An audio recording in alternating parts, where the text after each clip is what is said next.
Nova Manhã. Conexão Brasília com Diego Amorim. E nesse horário a gente fica sabendo dos bastidores, das notícias, do poder, da política com o Diego Amorim. Diego, bom dia, tudo bem? Tudo bem, Mauro, bom dia a você, bom dia, Michele, bom dia aos ouvintes da Nova Brasil. Eu conversei com o Rodrigo Pacheco, esse é o nosso tema da coluna de hoje, ele que é o presidente do Senado, né, também presidente do Congresso, por consequência.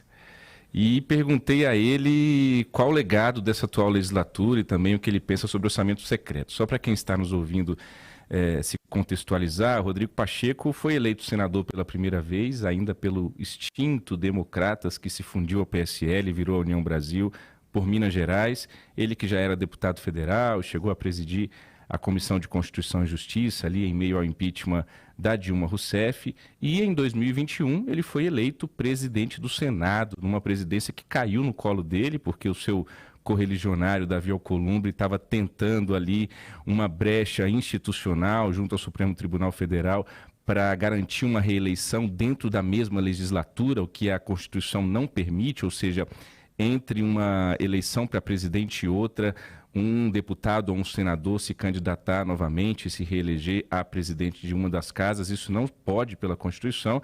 Davi Alcolumbre tentou forçar isso, não deu certo e a eleição caiu no colo do Pacheco.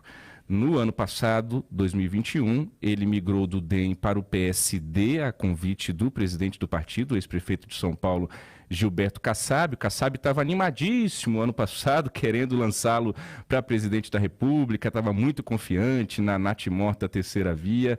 O plano do Kassab não deu certo e o Pacheco continuou lá no Senado, na presidência do Senado. A primeira pergunta que eu fiz a ele foi: qual é o legado desta legislatura que está chegando ao fim? Vamos ouvir o que o Pacheco nos respondeu. Eu gostaria de cumprimentar todos os ouvintes da Rádio Nova Brasil, desejar a você, Diego Amorim, muito sucesso nessa sua empreitada, de um jornalismo sempre de muita qualidade. Eu considero que o maior legado do Congresso Nacional nessa legislatura é, sem dúvida alguma, o enfrentamento feito ao pior momento da vida nacional, que foi o coronavírus, a pandemia da Covid-19, que impôs ao Congresso medidas muito imediatas para poder mitigar os efeitos e os danos causados por essa doença.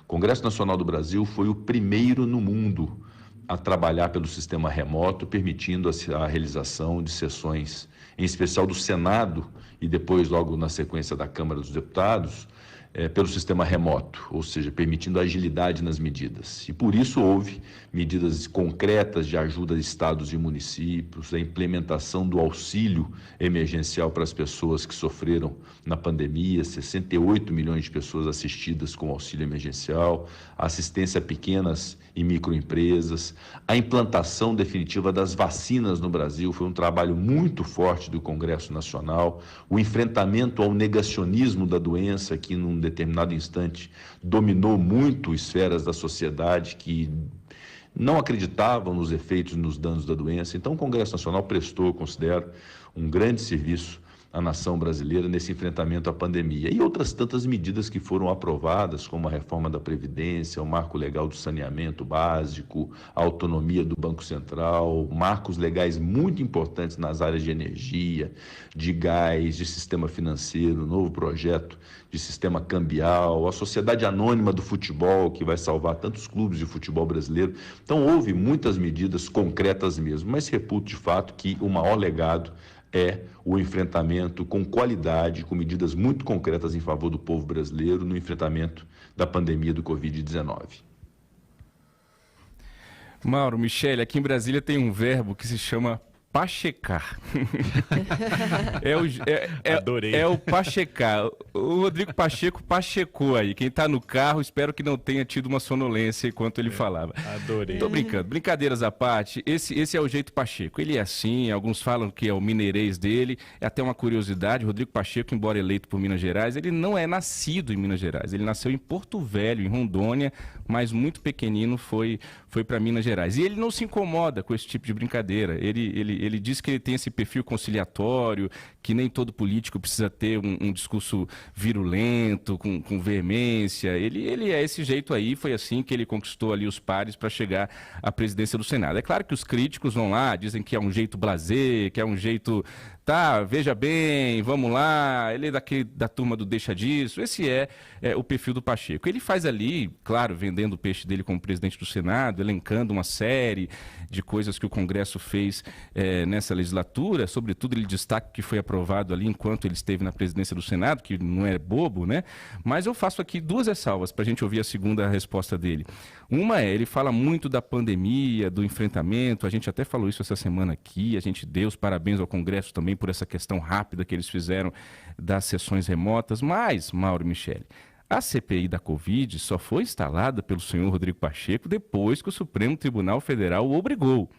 Né? Vamos lembrar que Randolfo Rodrigues, a oposição, a turma conseguiu ali as assinaturas necessárias, mas a coisa não acontecia. Vale lembrar que Rodrigo Pacheco, embora hoje tenha um discurso bastante crítico ao governo Bolsonaro, sem citar nomes, porque é o jeito dele, é o pachecar dele, mas ele foi eleito com o apoio do Palácio do Planalto à presidência do Senado. Então eu faço esse registro, que somente depois que o Luiz Roberto Barroso e depois em decisão referendada pelo plenário do STF, o Pacheco resolveu abrir a CPI da Covid. A segunda coisa, ele cita a reforma da Previdência, que era um caminho que já estava pavimentado no Congresso pelo governo de Michel Temer. Fala-se aqui em Brasília que se o Fernando Haddad tivesse ganho a eleição em 2018, ele também aprovaria a reforma da Previdência no seu primeiro ano de governo. Não era uma questão de ser Bolsonaro ou Haddad, era uma questão que o Congresso já tinha, digamos assim, usando a linguagem do mercado, precificado. E a questão do marco legal do saneamento, que foi aprovado em meio à pandemia da Covid-19. Há ali algumas críticas sobre se foi legal votar isso no sistema remoto, era um assunto muito complexo, muito polêmico, mas enfim, foi uma questão também importante, sobretudo na tentativa de atrair investimentos para o país. A segunda pergunta que eu faço ao Pacheco, e última, e ele nos responde, é sobre o orçamento secreto, que ele não chama de orçamento secreto, vocês vão reparar. Vamos ouvir a segunda resposta do Pacheco, por gentileza. Em relação ao orçamento público, projetando o próximo governo, independente de quem vença as eleições presidenciais, é muito importante que haja uma mobilização e uma junção de esforços do Legislativo com o Executivo na busca de uma coisa só, na qualidade dos gastos públicos, ou seja, estabelecer prioridades com base empírica, com base científica, com base na efetiva necessidade nos mais diversos setores da vida nacional, de saúde, de educação, de infraestrutura, de segurança, onde se precisa aplicar o dinheiro público com qualidade para poder servir efetivamente a população brasileira. Esse é o maior desafio, esse é um papel, não é exclusivo do Executivo, ele também é do Legislativo e do Congresso Nacional, de modo que as emendas parlamentares, obviamente, elas existirão, porém, vamos buscar sempre o aprimoramento dos critérios, o aprimoramento da qualidade desse gasto público, uma junção mesmo, uma comunhão de esforços entre os poderes dentro de um objetivo comum, que é de fazer com que o orçamento possa servir efetivamente para a ponta final, que é o cidadão e a cidadã brasileira. Então, eu acho que há, de fato, coisas a se aprimorar, o estabelecimento de critérios, a maior transparência possível, que é inclusive um trabalho que a gente tem feito constantemente no Congresso Nacional em relação a emendas parlamentares, para que haja absoluta transparência em relação a isso e que o proveito final seja um proveito de qualidade, que haja de fato qualidade no gasto público através da destinação do orçamento. Então é por isso e é para isso que nós estamos trabalhando, e eu considero que, independente de qual seja o governo, o Congresso Nacional estará pronto para ter um alinhamento com o Executivo dentro desse propósito. Seguiu pachecando, né, Diego? Seguiu pachecando, Mauro, Michele. Eu faço 2 observações aí dessa resposta do Pacheco, a quem eu agradeço essa participação aqui no Nova Manhã conosco. A primeira ele deixa claro ali nas entrelinhas, política é tudo gesto e é tudo entrelinhas, ainda mais o Pacheco, ele não vai falar nada claramente, a gente tem que ver ali os verbos que ele usa, as palavras que ele usa para o nosso ouvinte. A primeira questão ele deixa claro que vai manter essa rivalidade e esse cabo de guerra entre Executivo, Palácio Planalto, com o governo federal, e Legislativo, Congresso, na questão do orçamento. Ele fala ali que é preciso ter, né, uma qualidade dos gastos públicos. Ele está fazendo a defesa desse controle, dessa tomada que o Congresso fez do orçamento público. Não tem nenhum real que sai de Brasília, ouvintes, Mauro, Michele, sem uma paternidade, sem um carimbo. Todo o dinheiro público que sai daqui sai com um nomezinho embaixo. Foi eu, Diego Amorim, que consegui aqui essa emenda aqui para reformar minha ponte lá no meu Piauí. Então, essa é a grande disputa e essa é a grande guerra.